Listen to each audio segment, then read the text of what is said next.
kita harus ingat bahwa akuntabilitas penerimaan itu dimulai dari perencanaan, Bapak Ibu. Jadi itu sebenarnya kalau kita lihat judulnya itu kebalik, harusnya perencanaan dan pengelolaan keuangan. Nah, kalau target rencana tidak ada, semisal ternyata ada potensi Bapak Ibu sekalian, maka itu harus diusulkan ke atas menjadi bagian dari PNBP. Ya, PNBP dari apa? Sewa halaman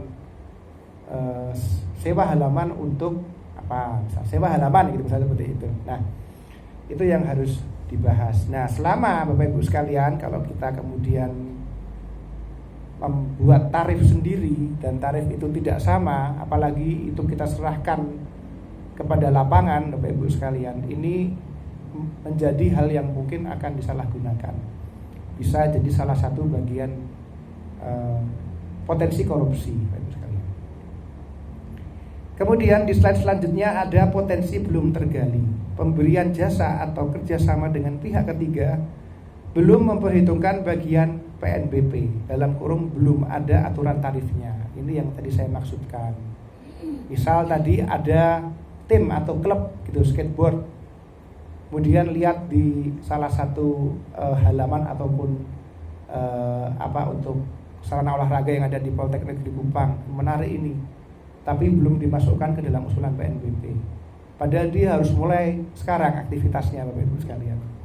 Nah itu kalau memang itu harus dilaksanakan, misal itu berani, maka kerjasamanya mungkin untuk pas tarifnya bisa dimulai dari tahun rencana depan. Untuk sekarang sifatnya kita mungkin support ya, support pinjam pakai atau bagaimana, itu nanti harus dibuat peraturannya, dibuat perjanjian kerjasamanya, Bapak Ibu sekalian. Kemudian tarif terlalu rendah, belum direvisi walau sudah dianggap tidak wajar untuk sekarang, itu juga bisa. Tarif terlalu rendah itu mengakibatkan di lapangan bisa terjadi tarian-tarian yang tidak. Betul ya Bapak Ibu sekalian ya. Ada nanti untuk di lapangan itu nanti bisa ada terjadi potensi. Misal sewanya hanya sekian, tapi kemudian kok murah sekali ya, ini listriknya kurang ini, ada tambahan dong buat charge listrik.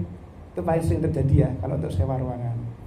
Dan kalau yang agak berbahaya pas dalam konteks Anda adalah untuk penerimaan mahasiswa.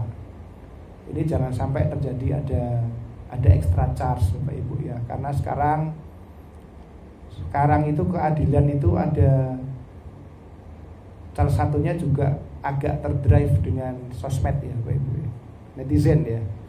Nah, jadi hati-hati apabila kita sudah bahas gitu, kemudian sepertinya dia sudah menerima, terus kita nekat narik, nah tiba-tiba muncul di koran, Facebook atau Instagram atau TikTok sekarang.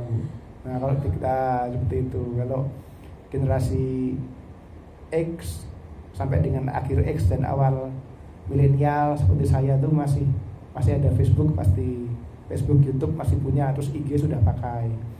Nah terus kalau anak generasi Z itu pakai IG itu sudah agak lawas, dianggap sama dia pakai TikTok sekarang. Nanti generasi Z saya nggak tahu seperti apa ya. Generasi Z anak saya 11 tahun kayaknya masih belum sosmed, jadi sedikit berbeda dengan anak-anak yang dari gen sebelumnya.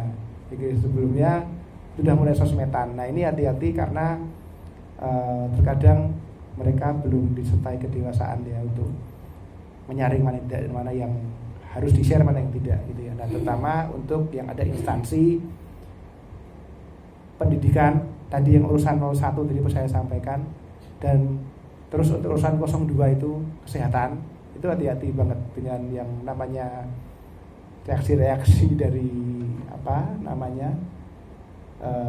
warga yang menerima layanan dari kita, itu Bapak Ibu sekalian.